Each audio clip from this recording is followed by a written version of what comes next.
Hello, I'm Mitch Corder, and I'm going to be speaking for a few moments today of some suggestions that I would give early career pastors. The three things I wish someone had told me as I began my own personal ministry journey.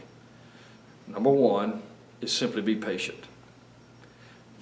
My personality is such, I have the tendency to be driven, type A personality. But here's a principle: passion without patience causes problems. A lot of the problems I faced in my ministry at every level, certainly from the beginning, was because I did not know how to be patient. So whatever that looks like for you, I would just remind you that God is never in a hurry. He's never early and He's never late. He's right on time. So I would just encourage you to be patient. Preparation. I came up in the church and began my ministry in a time that we didn't place the same kind of value on preparation, especially in the context of formal education as we do now. I'm thankful that we've made that shift. And as a result, I probably experienced a lot of things that weren't pleasant, put my church through a lot of things that weren't pleasant, because I was just not adequately prepared. So my suggestion in the area of preparation would simply be intentional about investing in yourself. When you invest in yourself, it's the one investment I guarantee you will produce good return. I read every day of my life. There is not a day of my life that I do not read something.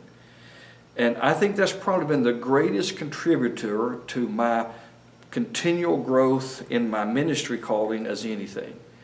And so I'd encourage you, it doesn't take a lot of money and even doesn't take a lot of time, it takes some intentionality. Prepare yourself for what God's called you to do. And certainly, if you have the ability, invest in yourself in formal education. Online learning specifically has opened the door to education and spiritual formation in a way that was not available until here recently. The better prepared I am, the longer I will be able to serve and experience personal success in the call of God on my life. So patience and then preparation, and then the third thing I thought about was priorities. Now, first of all, my relationship with God. That's got to be the number one priority.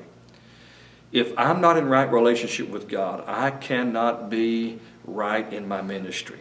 Matter of fact, all the years in ministry as a pastor and then as an administrative bishop, here's the one common thing I can tell you about ministry failure. Every person who self-sabotaged their ministry had one common characteristic. They had neglected their personal devotional life with God. As simple as it sounds, it can all be charted back to that. So your relationship with God. And then here's one I've added in recent years. I never even thought about it until recently, is my relationship with myself. I wish I had had some of the resources we have today of personality profiles, assessments, all of those things where I become more self-aware. Here's the principle. The more self-aware I am, the less likely I am to self-sabotage my ministry. And that would affect my ministry as a pastor, affect my ministry as a denominational leader. I really want to encourage you that after you have a relationship with God, have a right relationship with yourself. Whatever that looks like, whatever path you take to discover more, the more about you know, the better about you can become what God's called you to be. And then here's the third thing. And I must confess, this is one that if I have any regrets, this is the one. I was so driven in my desire to please God, but be honest with you, it wasn't all that spiritual. Some of it was carnal, to have success, that I constantly neglected my family.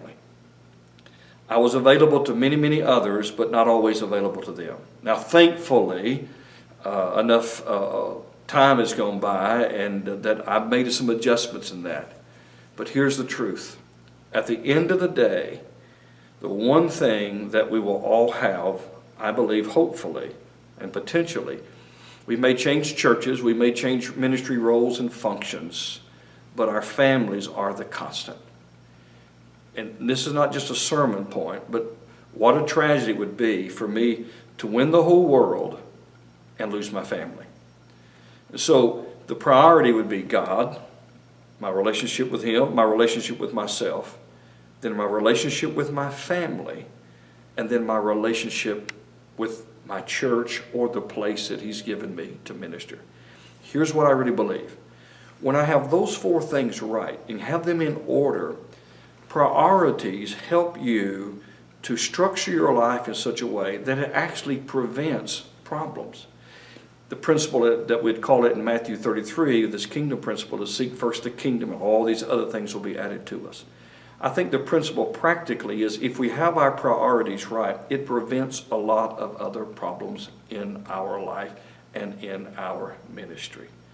And so as we conclude these few moments together, I would just, one more time, want to talk to you about some of you have such a great desire, such a sense of calling, and your passion is so intense that if you're not careful, you're going to launch, you're going to begin, you're going to do things that are quick, but they're actually going to hinder you down the road. Be patient.